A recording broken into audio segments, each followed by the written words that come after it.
Bienvenidos a Compañía Lectora, yo soy Fer y este es mi canal.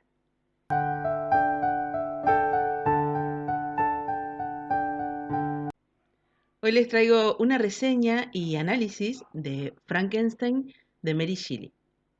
Pero antes los invito a suscribirse, activar las notificaciones, comentar, compartir, todo eso que me ayuda mucho.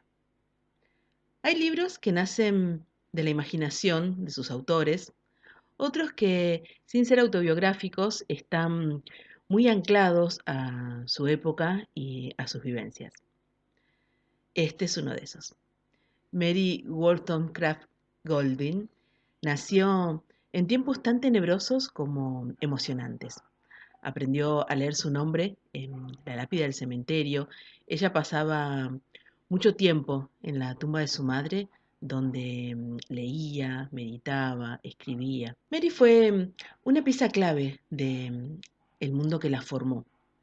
Reveló la realidad que la incluía, la que no alcanzaba a contenerla y al hacerla la definió. Hay escritores que fundan su contexto y ella creció en la época de Frankenstein. Eran los años de la ciencia, la luz de la razón y el culto romántico por la vida. Pero el avance dejaba tumbas profanadas y quirófanos clandestinos. En cierto sentido, los tiempos no han cambiado, en tanto que la gente creía en el desarrollo científico y al mismo tiempo le tenía miedo. Cuando releí el libro, traje a nuestros tiempos la cuestión de la inteligencia artificial, ¿no? Todos los interrogantes que nos trae, porque voy a hacerles una confesión. Tengo un chat GPT y conversamos, y la verdad que es muy interesante. El resultado es algo apasionante. Sin embargo, temor e incertidumbre también provoca. ¿Será que exageraremos con esto? No es la primera vez que algún adelanto científico nos llena de dudas y después esos temores no se han concretado. Otras tantas veces sí. Pero bueno, cada vez que estoy ahí conversando en este chat, no puedo evitar recordar el meme en el que nos miran con desaprobación tanto John y Sarah Connor cada vez que estamos interactuando con esta inteligencia artificial. Hablemos un poquito de su autora. Mary nació el 30 de agosto de 1797. A los 10 días murió su madre, Mary Wollstonecraft Godwin. La llamaron a su hija de la misma manera. Era una escritora y pensadora de avanzada, autora de una reivindicación de los derechos de la mujer. Falleció por complicaciones del parto y por cuestiones de la época, como que los médicos no se lavaran las manos. Nadie lo hacía, los médicos tampoco, y murió de fiebre, murió de sepsis puerperal. Una época, por suerte lejana, donde se operaba sin anestesia. Entonces los médicos eran eh, temidos por un lado por sus prácticas, pero también se los necesitaba. Entonces eran una especie de mal necesario. Había tráfico activo de cuerpos, fue iniciado por la Sociedad Clandestina de Cirujanos, entonces había ladrones de cadáveres que los vendían a los hospitales y a las escuelas locales de medicina. Era la época de los experimentos galvánicos, cuerpos humanos y cabezas de animales a los que se les daba movimiento con descargas eléctricas, y a estos experimentos Mary los seguía de cerca fascinada y luego, bueno, fueron prohibidos. El tráfico de cuerpos era algo tan habitual que en la novela Mary no ofrece demasiadas explicaciones. Ella da por sentado que uno entiende cuáles son las terribles actividades nocturnas del doctor Frankenstein. Así que en esta obra tenemos al romanticismo, está enmarcada en este movimiento que, entre otras cosas, intentaba reemplazar a Dios por el hombre. Lo industrial estaba en este punto de transición, de cambio. Y la ciencia también era parte de este proceso de cambio, con restos de la alquimia, de esa idealización del mundo, y todos estos ingredientes tuvieron parte. Y su historia personal, porque como vimos, la ausencia de una madre que perdió prácticamente al nacer y también la de un padre, porque el suyo era un intelectual inexperto en estas cuestiones y no supo hacerse cargo de su familia. Mary conoce al poeta Percy Shelley y se enamoran intensamente. Él estaba casado, pero vivían según los preceptos de William Godwin, el padre de Mary, el cual decía que el amor debería ser libre, debería ser sin ataduras, que era injustificable sacrificar la felicidad por lazos accidentales. Esto luego traería muchas desgracias y incluso pese a ser la filosofía de su padre, él la rechazó cuando ella eligió vivir de esta manera y cortó lazos con ella. Así que también podemos ver, si queremos, un vínculo en la historia bastante claro. La vida de ellos juntos fue muy complicada, tuvieron muchos problemas sociales por su forma de vivir, no eran ricos y a veces vivían como si lo fueran. Los veranos en Ginebra estaban llenos de excesos, de romances cruzados, de celos. Las desgracias la perseguían.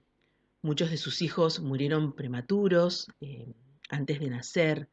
Su hermana Fanny se suicidó con láudano. La esposa de Percy también se suicidó. Durante todo este periodo dramático, Mary le iba dando forma a Frankenstein.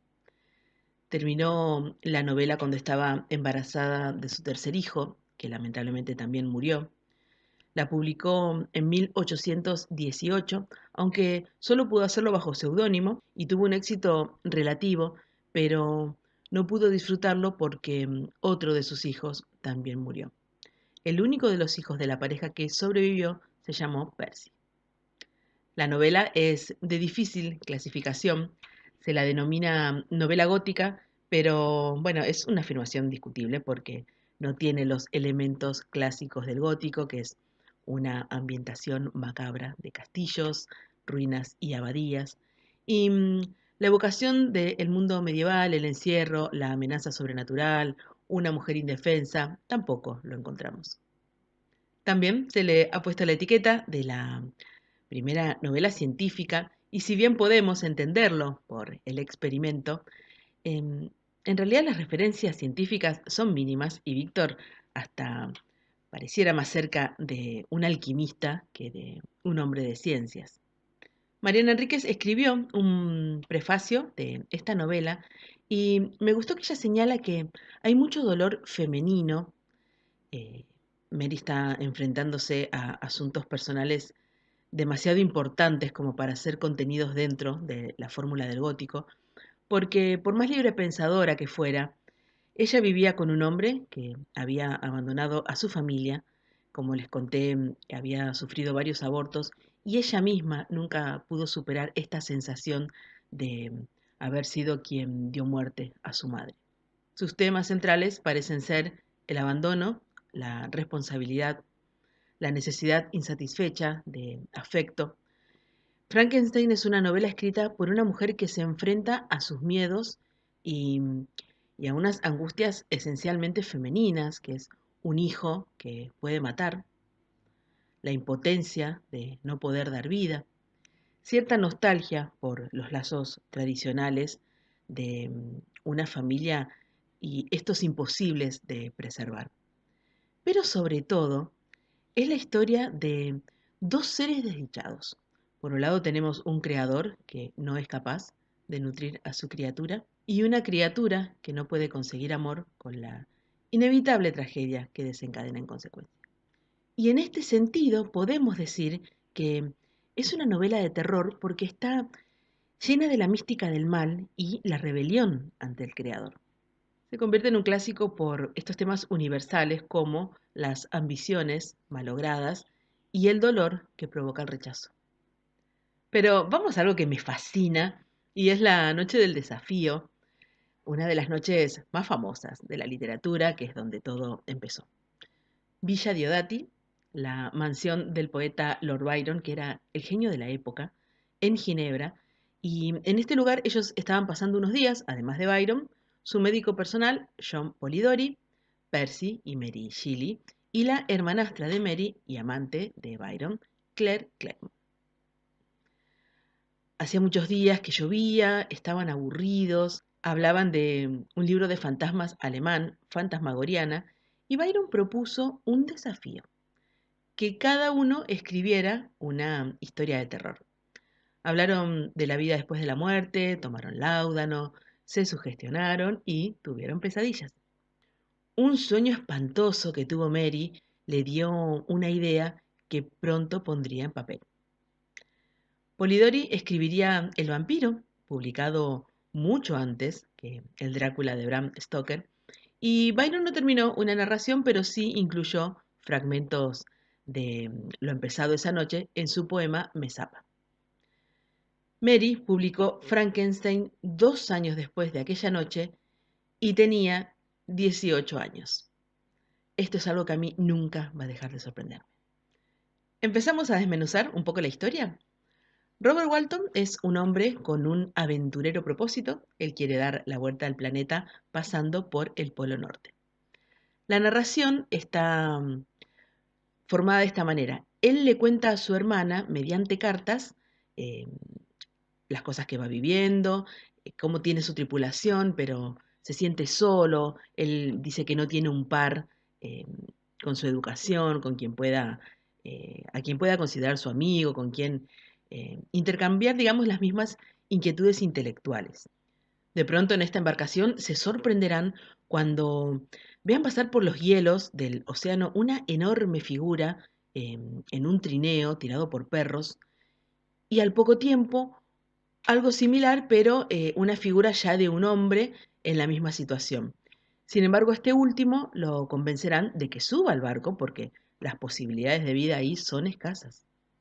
Cuando conversa con este hombre, al fin Walton encuentra un par, alguien con quien puede hablar, y este hombre se presentará como Víctor Frankenstein y le contará su historia, su vida en Ginebra, Suiza, le hablará de su familia, de sus intereses, de las cosas que estaba investigando, este deseo de él específicamente de crear vida. Y bueno, le confesará cómo lo logra, pero el resultado no fue el esperado. Abandona a esta criatura y las consecuencias de estos actos serán terribles. Ahora hablemos de la estructura de la novela, que es algo bellísimo. Es un artefacto que está compuesto de cartas, diarios, relatos dentro de otros relatos, una especie de muñeca rusa o caja china que tiene un relato dentro del otro. Es algo hermoso. Tenemos a un narrador, a Robert Walton, como les comenté, que le envía cartas a su hermana Saville. Pero al transcribir la historia tenemos a otros personajes que hablan en primera persona y esto le da mucha vida al relato. Tiene amplias descripciones, se recrea bastante, pero eso es propio del género y de la época en la que fue escrito.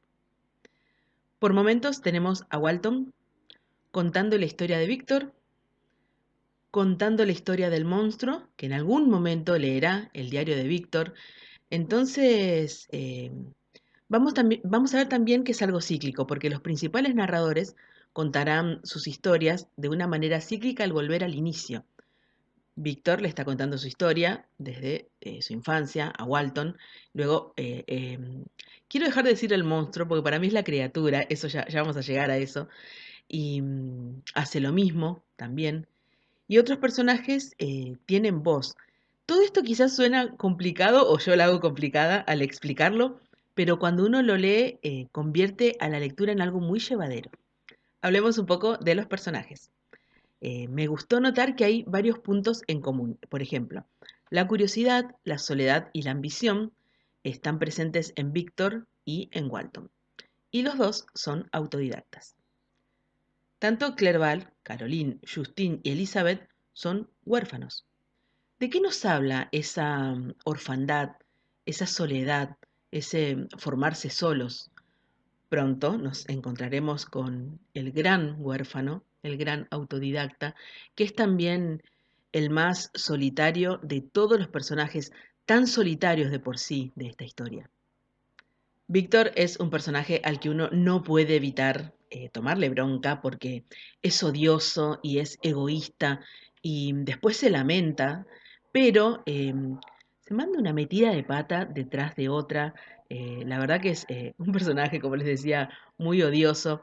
Y por eso digo que normalmente, de hecho él la llama de una manera fea atrás de la otra, a la criatura, eh, se lo define como el monstruo, pero es una criatura que llega al mundo y ni nombre tiene, eso ya es muy triste, porque como habrán visto quienes leyeron el libro, Frankenstein es el apellido de quien lo creó, lo llama de maneras horribles, es abandonado.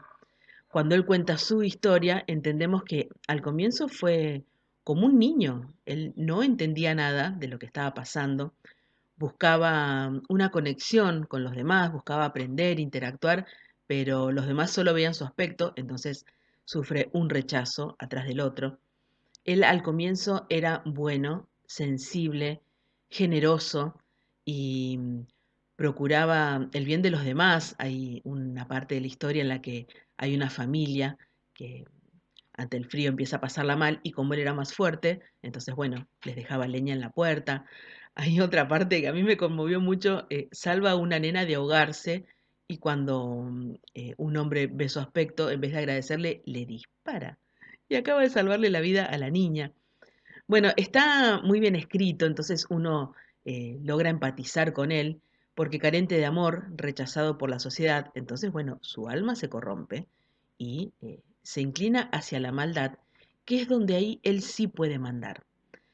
Él se acabará convirtiendo en este monstruo, sediento, perdón, de venganza, porque ahí es donde es él quien decide, ahí es donde él se siente más poderoso.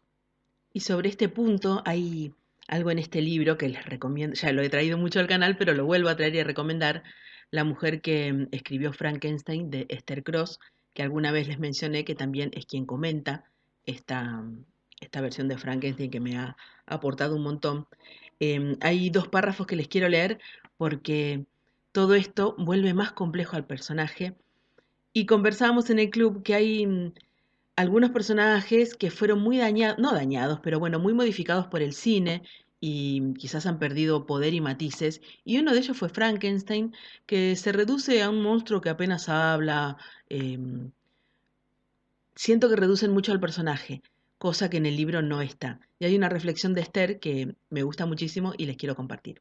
Hace referencia a lo monstruoso y dice, la descripción está incompleta.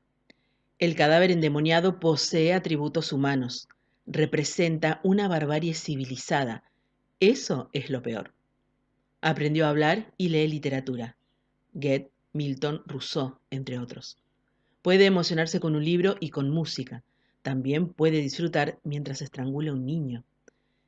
Sería más tranquilizador un monstruo bestial. Pero este criminal sofisticado, que tiene buen oído y buen gusto, puede al mismo tiempo matar inocentes sin que les tiemble el pulso. El asesino no es una bestia, al contrario. Comparado con otros monstruos, Frankenstein es bastante aburrido. Habla mucho, es discursivo, le encuentra explicación y justificación a todo. Bueno, sigue Esther hablando y uno no puede soltar este libro, se los recomiendo un montón, pero ese aspecto que vuelve mucho más complejo al personaje a mí me gustó mucho. Hablemos del subtítulo de la novela, que es Frankenstein o el moderno Prometeo, y era una referencia habitual en el siglo XIX. El mito de Prometeo, perdón, ilustra nuestra tendencia a superar a nuestros padres, a superarnos. También el castigo brutal que reciben quienes transgreden ciertos límites. En el caso de Prometeo, lo encadenan a una piedra para que un águila le devore el hígado, perpetuamente renovado, y esto, bueno, se repetirá indefinidamente. Mientras escribía Frankenstein, Mary leía el Prometeo encadenado de Esquilo, donde Prometeo asegura que ayudó a los hombres para no pensar en la muerte antes de tiempo.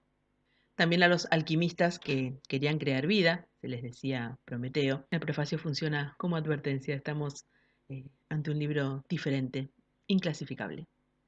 Muchas veces la literatura se entrelaza con otras ramas del arte, como la pintura, la música. En este caso hay un par de obras que aportan muchísimo. Voy a traer algunas nada más. En el club vimos más. Una es de Dos son en realidad de Caspar David Friedrich y están muy ligadas al periodo romántico. Son El caminante sobre el mar de nubes, que voy a traer acá a pantalla, y es un paisaje imponente desde el punto de vista de un hombre que estaba caminando y se detiene a mirar. El hombre está de espaldas, está cautivado por esta naturaleza tan grandiosa y extraña. Otro más que uno asocia inmediatamente con todas las escenas que involucran al barco es Mar de Hielo. Es un panorama desolador de aniquilación en este paisaje solar que podemos entender por qué Mary eligió para las escenas que lo involucran. Hay otro cuadro que nos pone muy en época, que es de Joseph Wright, y se titula Experimento con pájaro en una bomba de aire. Esta escena está cargada de tensión. Voy a ponerlo bastante grande para que puedan notar lo que les digo. Vemos a un científico en plena demostración pública. El pájaro está encerrado en una campana de cristal. No sabemos si lo dejarán sin aire para seguir adelante con el experimento. La luz de la lámpara, la oscuridad de la salita, la penumbra, la cara de los espectadores representan las emociones encontradas que provocaban los descubrimientos técnicos y científicos de la época y los planteos de fondo que generaban. ¿Les llamó la atención lo flexible que es la novela? Cómo cambia de punto de vista una y otra vez. Primero, entendemos a Víctor, entendemos lo que ha pasado, la situación en la que está. Pero luego, cuando quien toma la palabra es la criatura, hasta llegamos a apiadarnos de este. Quiero traer unos grabados, pero para eso vuelvo al libro de Esther. Cada capítulo comienza con un epígrafe, pero este dice: ¿Cómo una joven muchacha pudo imaginar una idea tan espantosa? Esto lo escribe en 1831 la propia Mary Shelley en una introducción a esa edición. Por eso traía esto al comienzo de que, si bien hay historias que salen de la mente de sus escritores, hay otras que tienen mucho que ver con la época. Y en este caso, ahora quiero traer unos grabados de Giovanni Battista Piranesi. Hay muchos, es una serie, pero bueno, pondré algunos que, más que cárceles de piedra y cadenas exteriores, representan al mundo como un laberinto y una prisión, algo obsesivo, recurrente, hipnótico, de escaleras que no llevan a ningún lado y ruinas que crecen como criaturas de ladrillo y hiedra. Estos grabados, muy admirados por los románticos, son una imagen de la opresión y las pesadillas y nos dan una muestra de la imaginación de esa época desatada y perseguida. Confío en que los que estén mirando este video ya han leído la obra, porque si no, bueno, se los estoy destripando bastante.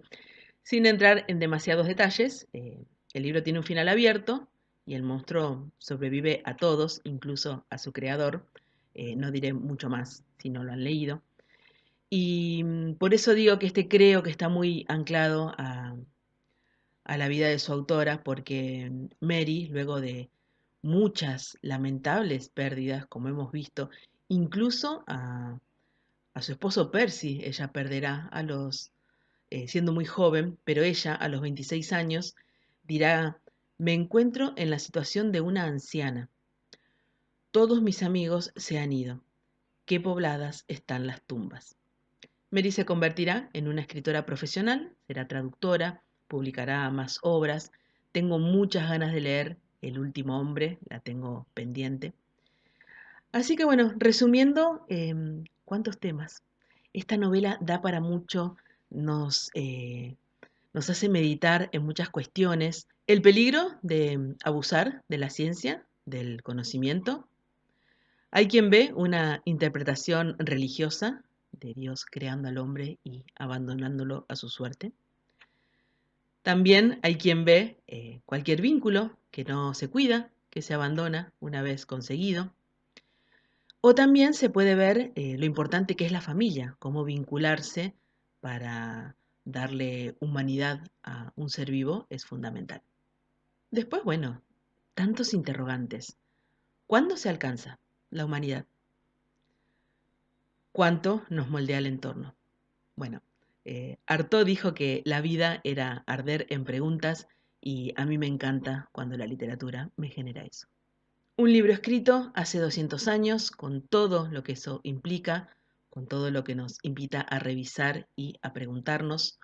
Un monstruo lector, sin nombre y mil reflexiones. Lo amo, es de mis preferidos. Aprovecho para recomendarles la biografía de Esther, los quiero poner ahí en primer plano, y esta edición que también es comentada por Esther Cross. Cuéntenme quienes lo hayan leído, su experiencia, si les gustó, si cambió con alguna relectura, quizás más de adultos o ya como lectores formados. Me va a gustar mucho conocer su experiencia con este libro, o si no lo han leído y bueno, mi video les dio ganas de hacerlo, eso me haría muy feliz. Pueden seguirme en mis redes, quedan en la caja de descripción. Agradezco el tiempo brindado y nos vemos en el próximo video.